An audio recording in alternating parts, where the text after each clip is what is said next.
Hello বন্ধুরা, দেখতে দেখতে তো মকর সংক্রান্তি পরব চলে এলো। তো মকর সংক্রান্তি মানেই হলো আমাদের কিন্তু সকালে ঘুম থেকে মকর স্নান করে পিঠে টিঠে খেয়ে কোথাও একটা মেলা টেলা দেখতে যাওয়ার ব্যাপার থাকে।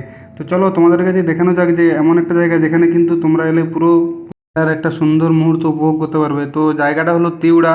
তিউড়া হলো সোনামকি আর এদিক থেকে পাথরঘাটা ঠিক মাঝামাঝি একটা গ্রাম, বনের ভেতরে। তো সেই তিউড়া গ্রামের পাশে একটা ঠাকুরস্থান আছে যেটা হলো বাবা সত্যনারায়ণের স্থান। সেখানে কিন্তু এই মেলাটি বসে। তো তোমরা দেখতেই পাচ্ছ যে মেলার প্রস্তুতি কাজ এখন তুঙ্গে চলছে।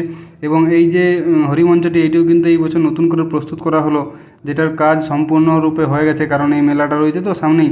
তো যাকে নিয়ে এত উৎসব বা যাকে নিয়ে পরব, তো তাকে আজকে দেখানো চলুক। তো তিনি আর কেউ নেই, তিনি হলেন বাবা সত্যনারায়ণ। এখানে তার মন্দির এবং কত পরিমাণে এখানে ঠাকুর আছে তোমরা দেখো।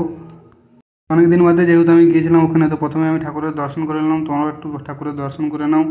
সত্যিই খুব অপরূপ জায়গাটা, এবং সত্যি এখানে এলে তোমাদের মনোমুগ্ধকর একটা পরিবেশ দেখতে পাবে, এবং ঠাকুরের কাছে এলে সত্যি এটা মন শান্তি করা জায়গা বটে। এবং এখানে কিন্তু প্রতিদিনই প্রায় পুজো হয়। অনেক দূর দূরান্ত থেকে মানুষ এসে এখানে কিন্তু পুজো করে যায়। তো এই হলো, দেখতে পাচ্ছ যে ঠাকুরের পাশেই ঠিক একটা বড় পুকুর আছে, যার পাশে বসে কিন্তু তোমরা আরামসে চপ মুড়ি থেকে শুরু করে তিন নাড়ু রেনুড়ু সব খেতে পারবে। তো সত্যি মানে মেলা করার মতো একটা সুন্দর জায়গা। এবং দেখতেই পাচ্ছ যে এদিকে পুরো কাঠ রেডি, শুকনো জিলাপি টিলাপি হবে, দোকানদানি সব কিছু তিরপলারে খাঁচানো অলরেডি হয়ে গেছে। তো আগামীকাল যেহেতু, ওই কারণে সব কিছু রেডি হয়ে গেছে। আর এইদিকে দেখো, এখানে কিন্তু মেলাতে চার পাঁচ জায়গায় অনেক রকম মানে মূর্তি হয়, যেটা কিন্তু সত্যি মানুষের একটা দৃষ্টি আকর্ষণ করার সৃষ্টি করে প্রতি বছরই। তো এই বছরও সেটা করেছে। এখনও কিন্তু ওই যে দেখে ওই রুমগুলি রয়েছে সেগুলির ভেতরে থাকবে, কিন্তু এখনও কিন্তু কোনো ট্রান্সফার করেনি, এখন এইখানেই রয়েছে।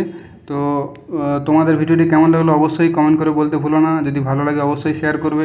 আর অবশ্যই তোমরা এসো কালকে এখানে, তো সবাইকার সাথে দেখা হবে।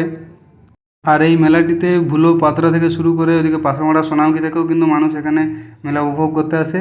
এবং সত্যি একদিনের মেলা হলেও এখানে কিন্তু দুর্দান্ত মেলাটি হয়। তোমরা অবশ্যই এসো এবং বেশি বেশি করে শেয়ার করো।